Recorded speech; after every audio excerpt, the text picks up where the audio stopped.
Jimmy's in a pissy mood tonight. All right. Um, this is kind of addendum to my previous video.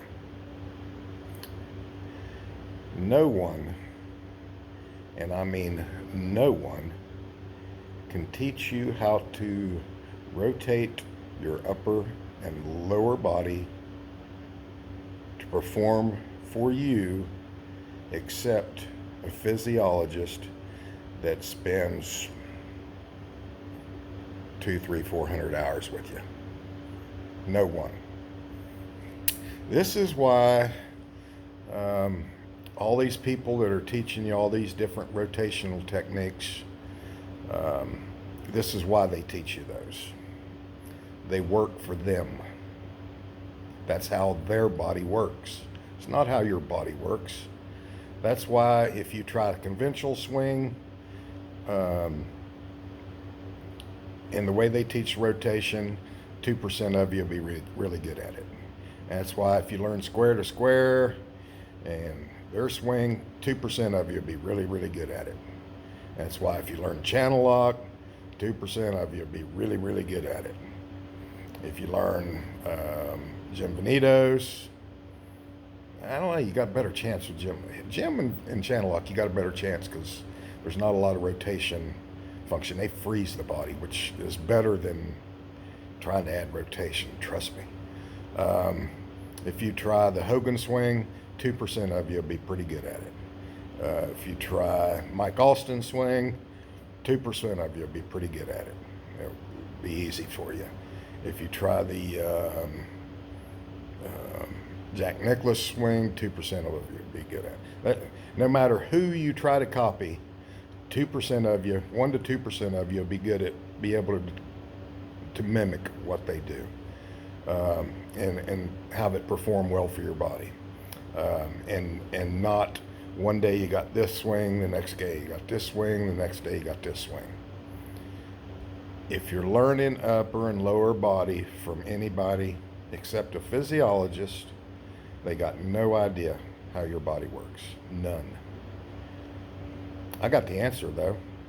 I know who does. Who knows how your body functions? You do. Your brain does. Your brain knows how to move your lower body to support the upper body and keep it in balance. Your brain knows that if you lift your arms, the shoulders must turn to support your arm action. This is not rocket science.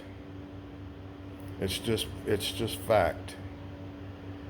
If you're trying to learn something somebody else is trying to teach you on rotation of the hips, the knees, the ankles, the shoulders, the clavicles, whatever you want to throw in, you got about 2% chance it's going to work for you. Here's another thing. Let's say you're one of those 2%, and you've spent countless hours training this, but it's pretty easy for you, so it didn't really take that much work because your body was built to function that way. Let's say something happens to your body. You get old, you get arthritis, you get anything that can happen. Now, if you're going to try to stick with that, it's not going to work for you anymore. But if you don't try to think about it and you just let your brain control the lower and upper body, then you can go out there almost every day and reproduce a swing. To me, and I know a lot of you guys are probably, if you play 2, 3, 4 times a month, that's outstanding. Some of you are only maybe playing 2, 3, 4 times a year.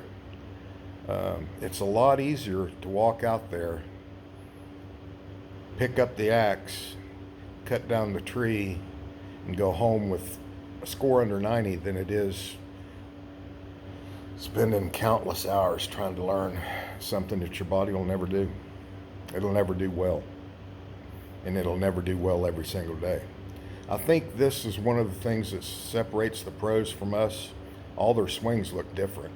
Yeah, there's some similarities. Most of the similarities are in the arms. How the rest of their body works is as different as Phil Mickelson and Jim Furyk.